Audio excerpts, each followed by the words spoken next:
All right, today we're cracking open a really fascinating text from the 19th century by a guy named H.C. Trumbull. He dug into some of the biggest questions people have about prayer, and honestly, his answers feel incredibly relevant today. So let's just dive right in. So let's be honest. A lot of us, when we think about prayer, we kind of think of it as, well, a wish list, right?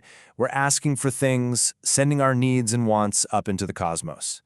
But what if that's not even close to the whole story? What if that view is missing the entire point? The first thing Trumbull does is completely reframe what we're even talking about. He basically says, hold on, let's back up. He wants to move our understanding of prayer away from just this simple act of asking for stuff and into something way, way bigger. And here's his first big idea. He says prayer isn't a single action, it's communion. It's a whole conversation with all these different parts. You've got adoration, confession, just being thankful and praise. And yeah, supplication, the part where we ask for things, that's in there too. But you see how it's just one piece of a much larger, more dynamic relationship. And this right here, this is the absolute game changer. The point of the whole thing isn't transactional, it's relational. It's not about getting what you want, it's about building a real connection with the one you're talking to. Seriously, this one idea is the bedrock for everything else he's about to say. So, okay, if prayer is all about relationship, then how we believe, the nature of our faith, becomes absolutely critical. And this is where Trumbull makes this brilliant, super clear distinction between two totally different ways of having faith.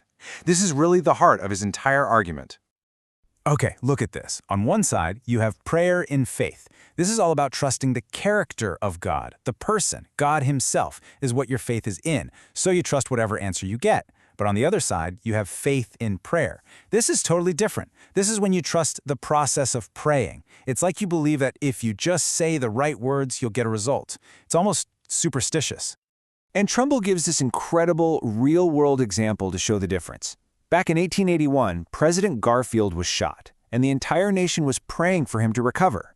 When he died, the people who had faith in prayer, the ones who believed in the formula, were devastated. They were confused. Their magic spell didn't work. But the people who prayed in faith, their faith was in God's wisdom, not a specific outcome. So while they were sad, their faith wasn't shaken. They trusted the person, not the process. Now, you might be thinking, okay, so if I have the right kind of faith, this prayer and faith, does that mean prayer is just a blank check? Can I ask for anything? Well, no. Trumbull argues that it operates inside a logical framework with some, let's call them unwritten rules. He uses this great military analogy to explain it. Imagine a top commander tells an officer, "Whatever you need for this mission, just ask." Now, that sounds unlimited, right? But the officer understands the context.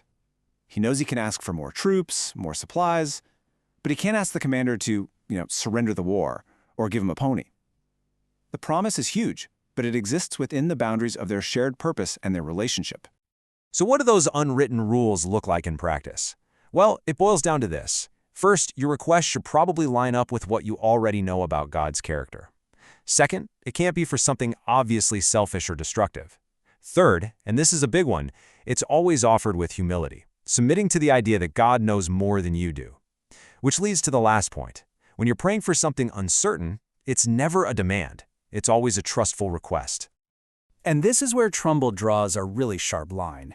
He says there's a huge difference between faith and what he calls presumption. Demanding God to act a certain way or refusing to use the normal everyday means God has provided, that isn't faith. That's testing God. True faith trusts. It doesn't put God to the test. So we've gone from asking for stuff to building a relationship to understanding the rules of that relationship. But where does all this lead? Well, for Trumbull, it all leads to the highest possible goal, the ultimate expression of prayer, a genuine friendship with God. And the person he holds up as the gold standard for this is Abraham. Think about that. He wasn't just called a servant or a follower. His deep, personal, relational trust was so profound that he earned this incredible title, the friend of God. For Trumbull, that's the pinnacle. That's what we're aiming for.